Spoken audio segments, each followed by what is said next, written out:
Good evening, everyone. Welcome back to Empty Cloud Monastery. So this evening, we'll be continuing with the series on the Brahma Viharas. So this morning, I started with giving a talk about metta. So first, an overview of the topic of the Brahma Viharas, and then also talking about metta, the first of the four. This evening, I'd like to talk about the second and third. So the second is karuna, and the third is mudita. So I'll talk a bit about these two qualities, these two mind states, and then I'll take any questions you might have. And then tomorrow morning, I'll be going over the final of the four Brahma Viharas, which is upekkha. So first off, talking about karuna. So karuna is commonly translated as compassion, which I think is quite a reasonable translation of this word. There's a few interesting things about this word. First off, the word karuna appears to be related to the word karma. From the same fundamental root of kar, which has the meaning of to act or to do. So this indicates that compassion is not just a state of mind, but it's also a motivation for action. That karuna is an activity. And this points to another important quality of all of the Brahma Viharas, in fact. But before I go into more detail, so we can start by paying homage to the Buddhas. You can bring up a mind of respect for Buddha, Dhamma, and Sangha, and then I'll go into more detail on the second and third Brahma Viharas. Namo tassa bhagavato arahato samma sambuddhassa. Namo tassa bhagavato arahato samma sambuddhassa. Namo tassa bhagavato arahato samma sambuddhassa. Buddhang dhammang sanghang namasami. So, again, continuing with the discussion of the Brahma Viharas. So the word karuna, as I was just saying, it's from the root kar, the same root from which we get the word karma. Again, the root kar means to act or to do or to make. So this indicates that karuna, or compassion, it's more than just a state of mind. It's also a basis for action. And this points to one of the general qualities of all of the Brahma Viharas, which is that if we are genuinely developing these mind states, then they will influence our actions. They will change the way we act in the world. So if you're sitting around doing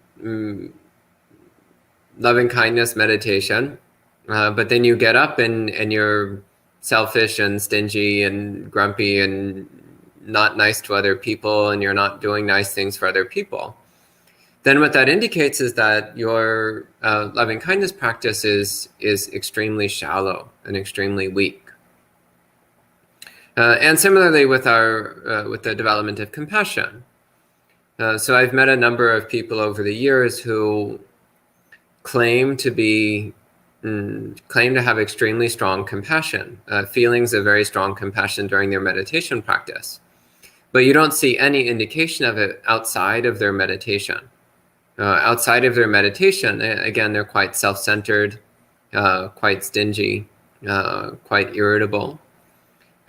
So all of that indicates that the person's practice is not particularly deep or profound, because it's not changing their actions. It's not changing their actual activities in the world. And similarly, through activity, we can bring up compassion. Through action, we can cultivate compassion. And also, again, this applies to all of the Brahma-viharas. If you perform actions of compassion, so actions of trying to alleviate the suffering of others, then that will generate compassion in your mind. Similarly, if you actively do kind things to others, things to make other people happy, then that will help to bring up metta in your mind. And if you've cultivated a lot of metta, then you'll naturally want to do things that make other people happy. And if you cultivate a lot of karuna, then you'll naturally want to reduce the suffering of others. So the general meaning of the word karuna, so it's only defined in a couple of places in the suttas. Although the word karuna is used in dozens of discourses, it's only given a definition in a very small number of places. And the definition that's given is that it is the antithesis of cruelty. So the word for cruelty in Pali is vihingsa or vihesa. So these two words are related to each other. They're synonymous. So vihingsa is cruelty. It's wishing for others to suffer, wishing for others to experience pain and misery. So then karuna is the opposite. It's wishing for others to be free of suffering, wishing for others to not experience pain or misery, wishing for the pain and misery that others have to diminish and disappear. So practicing karuna then is it's a way of inoculating the mind against the arising of cruelty. It's a way of preventing cruelty from settling into the mind. So again, cruelty is the wish for others to suffer. So karuna is the wish for others to be free of suffering. And not just others, but also ourselves. So it's the wish for beings to be free of suffering. So another important quality of all of the Brahma-viharas, as I was mentioning this morning, is that they are universal and all-inclusive. So it's to everyone, including ourselves. So karuna, or compassion, is the wish for all beings to be free of suffering, including ourselves. It's not excluding me. It's not may everybody else be free of suffering, but it's also our own self. So we recognize our own suffering and we wish to be free of it. In fact, the foundation of Buddhist practice is self-compassion. We begin practicing Buddhism because we want to be free of suffering. We recognize that this person is suffering, this person has pain and anguish, and we want this person to be free of that pain and anguish. So that's karuna, that's compassion. It's recognizing that a being is suffering and wishing for them to be free of that suffering. But as we continue our Buddhist practice, then we start letting go of our self-centeredness. We start recognizing that we're surrounded by beings who are suffering. It's not just ourselves that suffer, but it's all unenlightened beings who suffer. And it's not just ourselves who wishes to be free from suffering. It's all unawakened beings who wish to be free from suffering. So then our compassion expands naturally as we cultivate a deeper Buddhist practice. And it also goes the other way around. As you cultivate an expansion of compassion, then that also deepens the rest of our practice. It deepens our understanding of anatta, of not self. It deepens our understanding of the Four Noble Truths. It helps us to practice renunciation, non-attachment. So it's kind of an old stereotype that the difference between Theravada and Mahayana is that Theravada is all about wisdom and Mahayana is all about compassion. And honestly, I don't know where their stereotypes come from or how they managed to persist for so long. Because compassion is one of these central critical components in Theravada Buddhism. It's one of these critical elements of all Buddhist practice. Because as I was just mentioning, in order to even embark upon the path to awakening, one must have compassion for oneself. And along the course of the path to awakening, one must relinquish the self, which means that then the compassion is universal, all-embracing, all-inclusive. So this all-embracing, all-inclusive compassion is naturally a component of every form of Buddhism.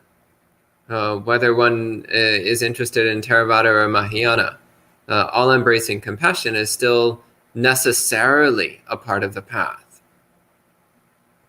And similarly, it's of course ridiculous to say that the Mahayana is all about compassion instead of wisdom. Just pick up any of the Prajnaparamita sutras and it's nothing but wisdom teachings. So again, compassion practice is it's one of the central elements of Buddhist practice of any tradition, of any lineage. Because practicing compassion is a way of eroding self-attachment. It's a way of eroding self-centeredness. And it's also a way of identifying dukkha and its causes.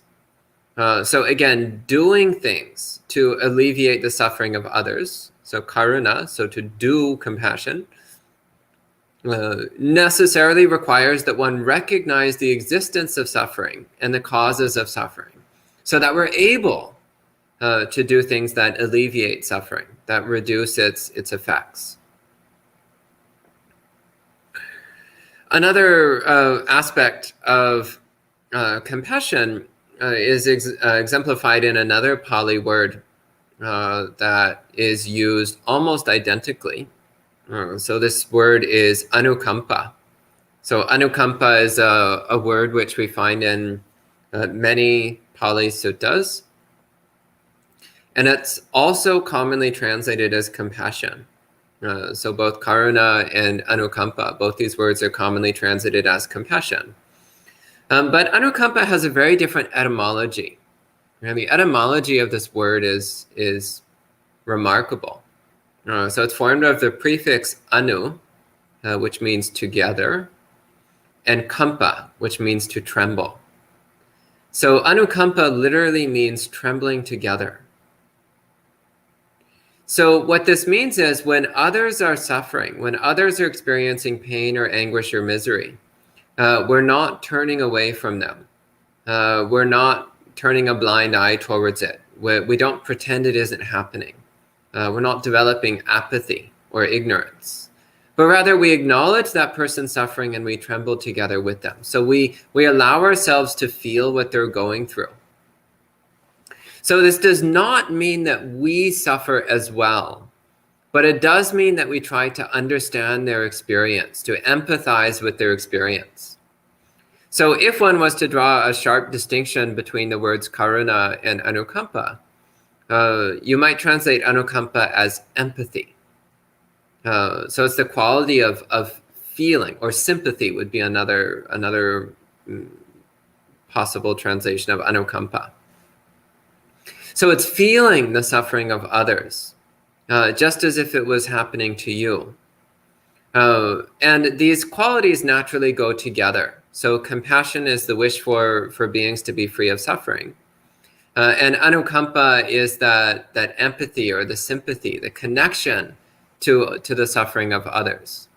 So not turning away from it, but trying to fully acknowledge the suffering of others. Because it's only through fully acknowledging the suffering that people are experiencing that we're able to really wish for them to be free of it. If we pretend there's no suffering in the world, well, first off, that's delusion. And second, then it's impossible for compassion to arise. Compassion arises from the recognition of the existence of suffering. So a common question that comes up is, what is the difference between metta and karuna? What is the difference between loving friendliness or benevolence, so metta, and compassion, karuna? So these qualities they're quite similar. So I spoke this morning about metta. So metta is this very simple wish. May everyone be happy. So the simple, benevolent, good-hearted wish. So karuna comes from recognizing that beings are not happy. Instead, in fact, beings are suffering. So karuna starts with the wisdom of recognizing the existence of suffering. You must know that suffering exists before you can wish for beings to be free of it. This is the critical distinction between metta and karuna. So metta, there is no necessity for a wisdom component. You're just wishing for everyone to be happy. So it's this very innocent, almost naive mind state of like, oh, may everyone be happy. So karuna, on the other hand, necessitates that one have the wisdom to know that there is suffering in the world. That the world is predominantly characterized by the suffering of unawakened beings. Then there can arise the wish for beings to be free of suffering, the wish for that suffering to be alleviated. So this is a deeper, more profound mind state than metta. However, they do have a very close correlate, a very close connection. Both of them are fundamentally about wishing for beings to be happy. They're just coming at it from a different angle. So the metta is coming at it through the positive angle, so wishing for happiness to be generated, whereas karuna is coming through the negative angle, so wishing for the obstacles to happiness to be eliminated. But fundamentally, they are pointing at a similar mind state. So there are ways of practicing which naturally harmoniously blend together metta and karuna. They don't necessarily need to be practiced separately, although they can be. In fact, it's usually taught to practice these two separately. But they can also be practiced together because they are, again, they're extremely close to each other. The difference being in the, again, the recognition of suffering present in karuna, and also whether one is coming at it through the positive angle of generating happiness or the negative angle of removing the obstacles to happiness.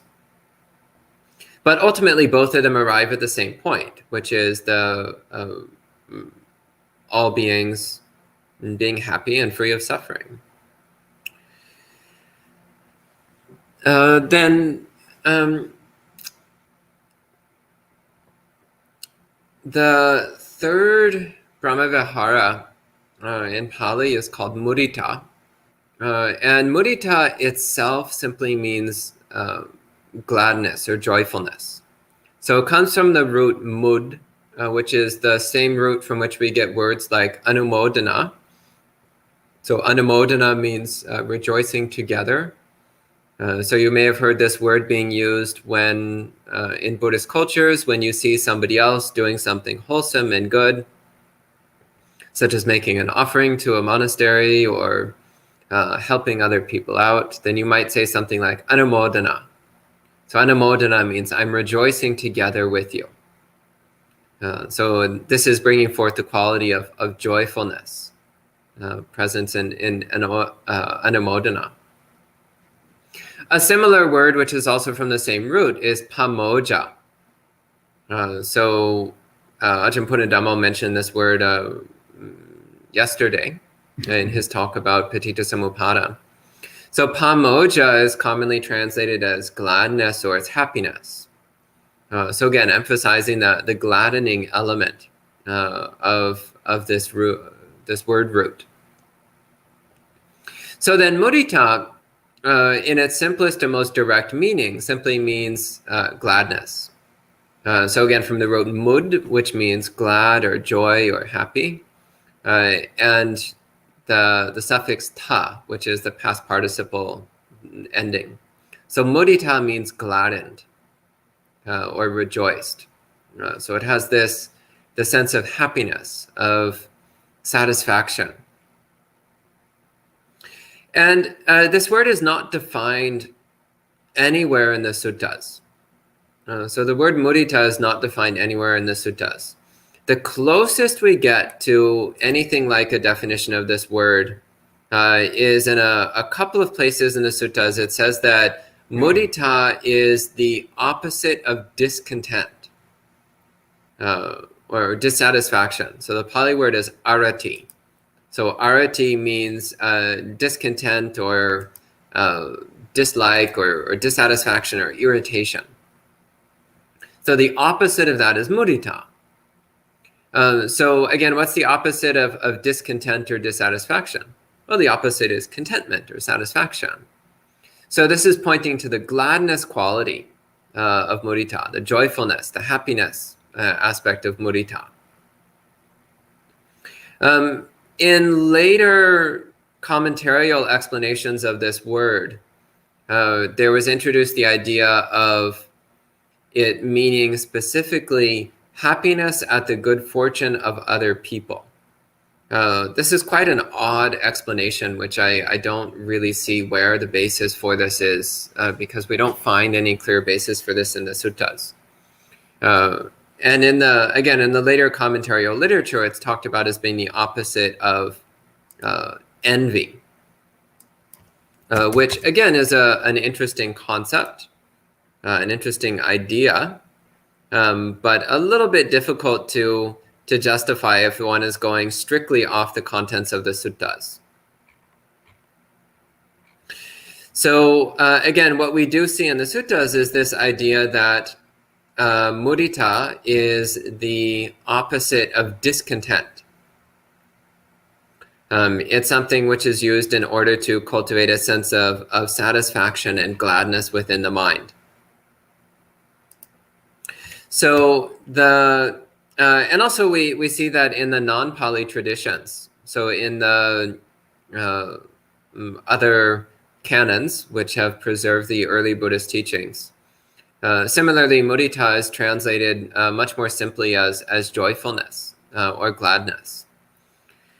These days, commonly the word mudita is translated into English using words like sympathetic joy or empathic joy or altruistic joy, which is interesting, but again seems to be drawing from the commentarial explanations of the word rather than from its actual usage in the suttas.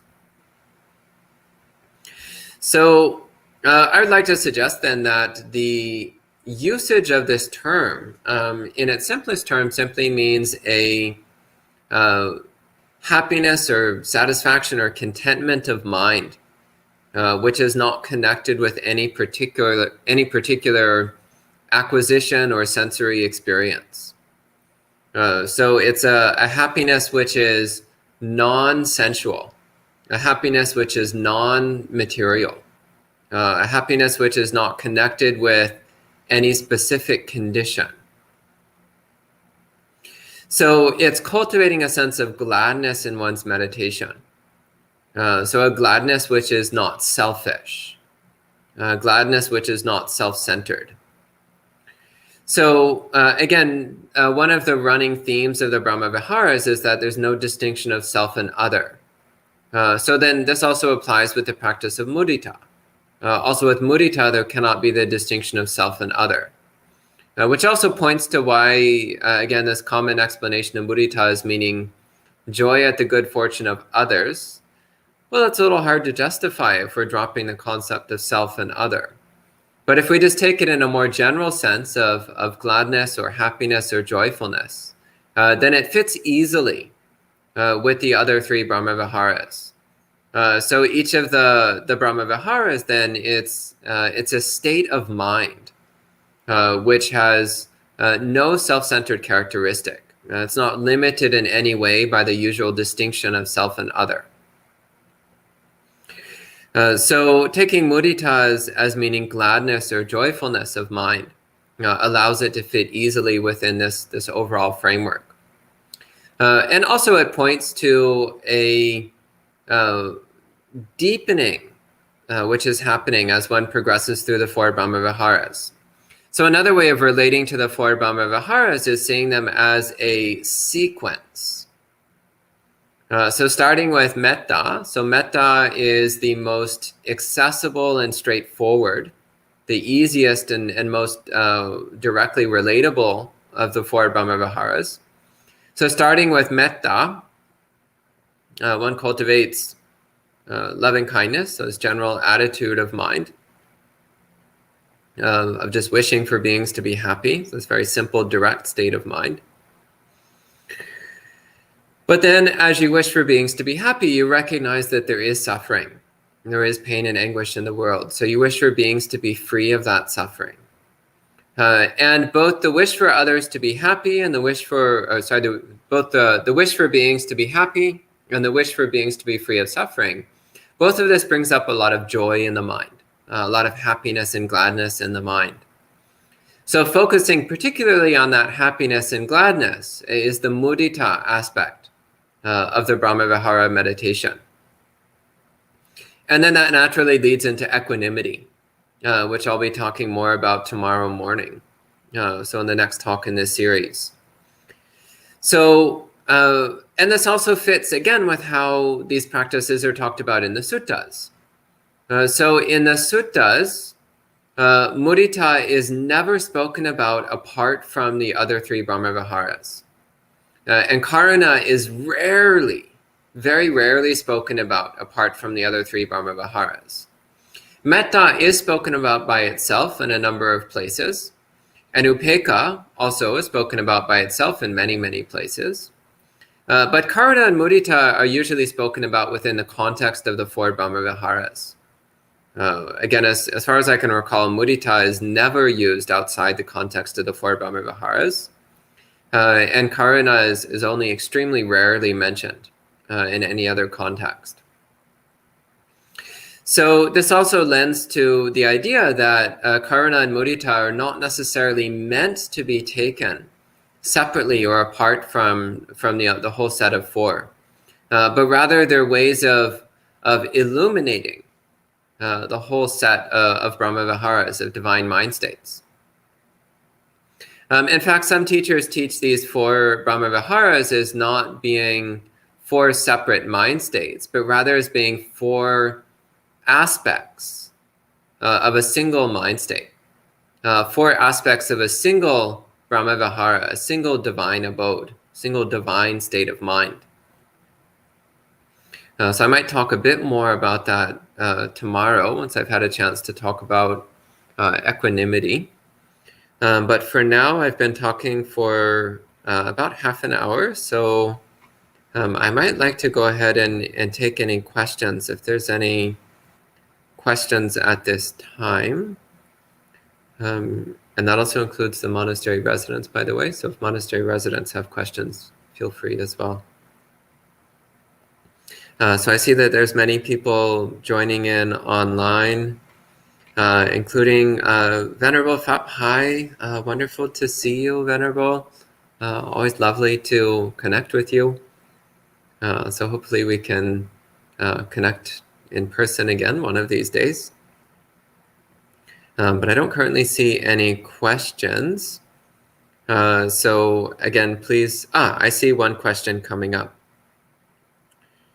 So Anita asks, Bhante, what would mudita be cultivated in place of? Like a mind state of jealousy? What is the Pali word for jealousy?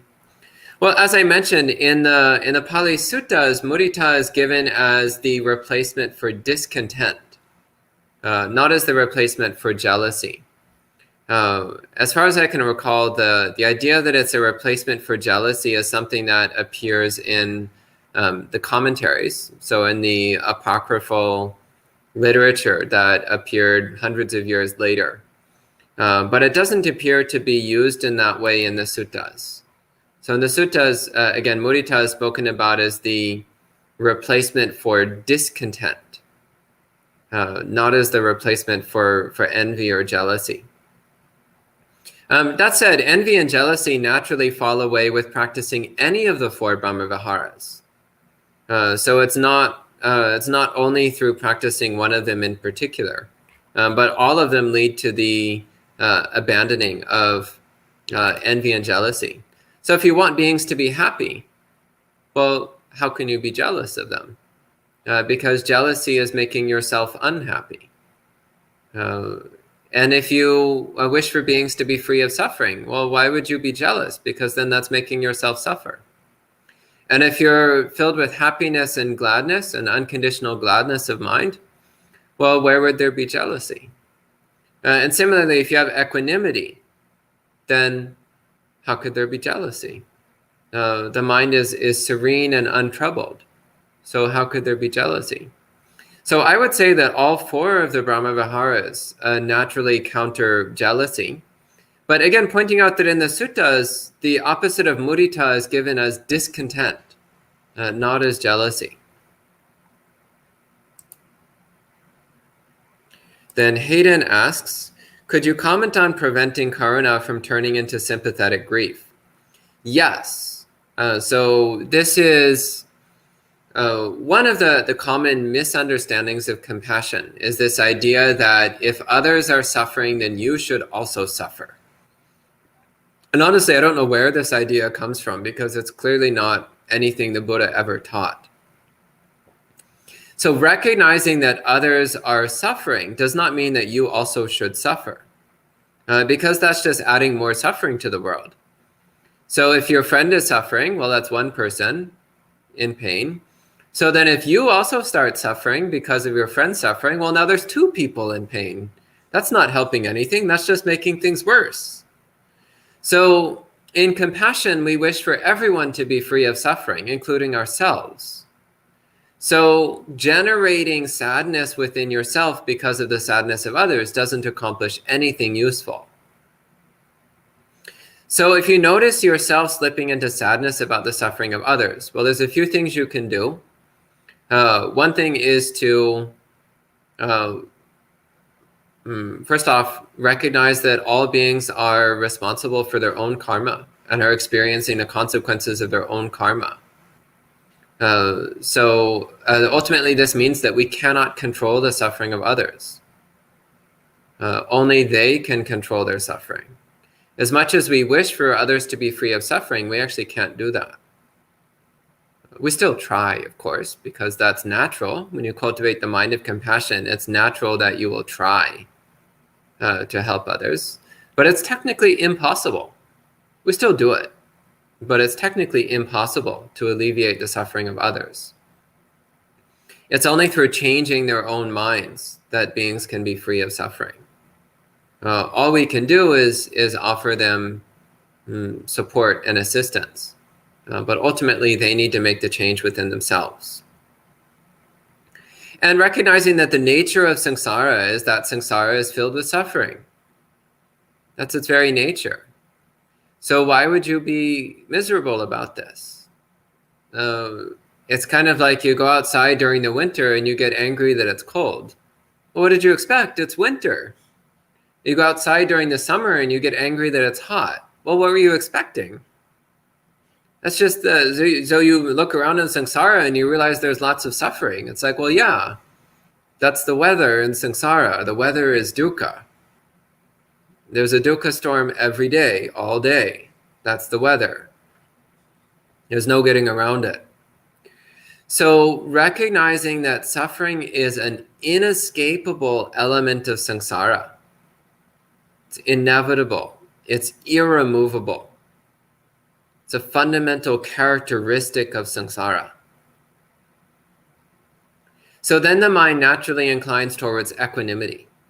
So that's the other thing, is that the four Brahma Viharas are all mutually balancing. So metta, it's very bright, very innocent, very naive, and it can incline towards an obliviousness of mind. Neglecting the suffering of others. So compassion helps to balance that with its wise recognition of suffering. But that can lead to discontent. So when you recognize the suffering of the world, then you can feel this discontent. So it's necessary to have gladness and joyfulness of mind, which is mudita. But we can get obsessed and attached with that joyfulness of mind. So that's balanced out by equanimity. This serene non-attachment of mind, this non-reactive state of mind. So the four Brahma Viharas all support and balance together. They all nourish each other while helping to clarify each other's blind spots. Then Liz Hanbury has a series of off-topic questions, which are better for monk chat. So every Friday evening we have our monk chat. So it will be tomorrow evening. So monk chat is your chance to ask all the questions that you might want to ask, which are not directly related to any of the Dhamma talks that have happened during the week. So Liz, please save your questions and you can ask them during monk chat. Then Amaranta asks, do you suggest to do the 4-in-1 meditation? I have been only with metta for many years. Try. One of the most important aspects of developing an effective meditation practice is a willingness to experiment. I can't count how many times over the years I've met people who they come and they talk to me about their meditation and they're like, oh, I've been doing this method for years and I'm not getting very good results. And I'm like, then why are you still doing it? If you've been doing it for years without good results, why are you still doing it? Isn't that kind of dumb? Like, with all due respect, maybe you should have tried something different by now. So, and if you're having good success with metta, that's wonderful. But it's also really valuable to experiment. It's really valuable to try out different practices and different methods. Often you'll try out a new meditation method and maybe at first you're skeptical. You're like, I don't know about this. I don't quite like the sound of that. But then you give it a try and you're like, oh, this is actually really nice. Or this is really interesting. Or this helps me to go deeper. Or it brings out a side of my mind which I wasn't previously aware of. So experimenting.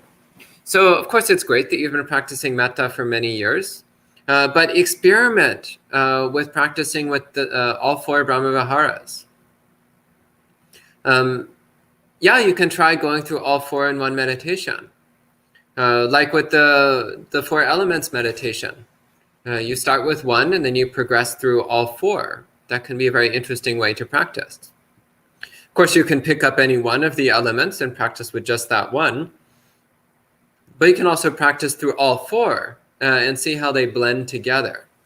So you can do the same with the Brahmaviharas. Start with metta, but then progress through the other 3. And then once you've gone through all 4, you can top off the meditation with a few minutes of merging all 4 into a single sublime mind state. So feeling how they all support each other and hold each other together. So yeah, I definitely recommend experimenting with new ways of practicing and practicing with all 4 Brahmaviharas at the same time.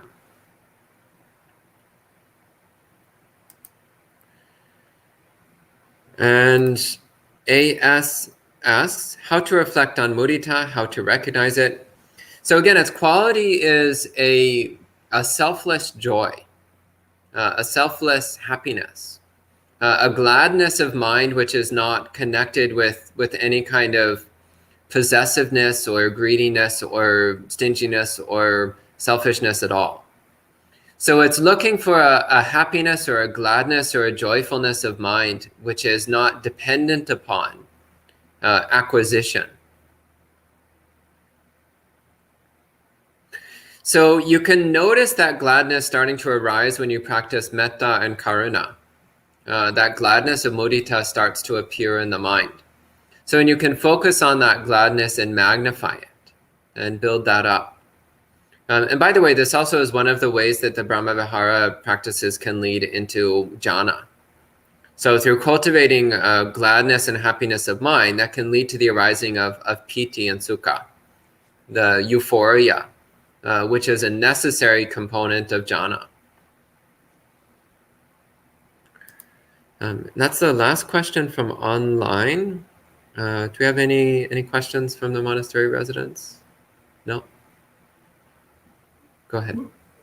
Bhante, you just spoke about, and that's what I was wondering if you could speak more about the cultivation of the Brahma Viharas in the development of the jhanas. Yeah, so Jens is asking about the Brahma Viharas in relation to the jhanas. So one of the most direct ways is that as I was just mentioning now, so practicing the Brahma Viharas, especially the first three, naturally produces a lot of joy. And then joy can easily lead to euphoria. So piti, which is, again, one of the critical qualities of first and second jhana. The Brahmavihara practices also naturally clear away the five hindrances. So when the mind is focused on metta, well, there's no aversion, no desire for sensuality. There's no dullness because your mind is focused on it, so it's not dull, it's clear and alert. If you're steady on your metta, then the mind is not restless or agitated. And since you're directly feeling the benefits of your practice, then the mind is also not in skepticism. So practicing the Brahmaviharas naturally tames the five hindrances for a time. So, and taming the five hindrances is a critical prerequisite for samadhi. So that removal of the five hindrances coupled with the arising of euphoria is one of the most direct ways to enter jhana. It's actually very direct.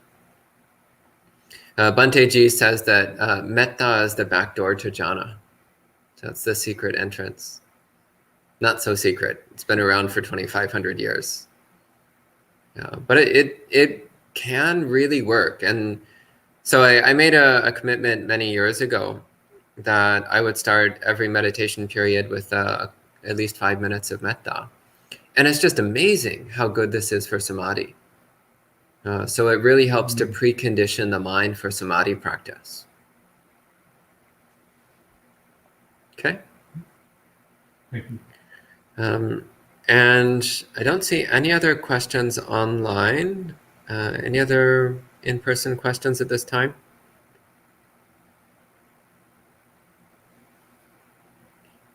Okay, so that might be it for now.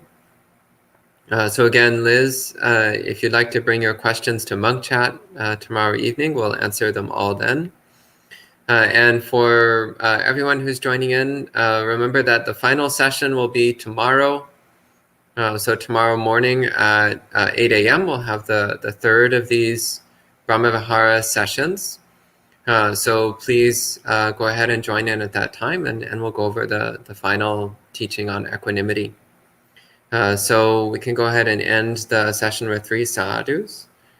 Sadhu, sadhu,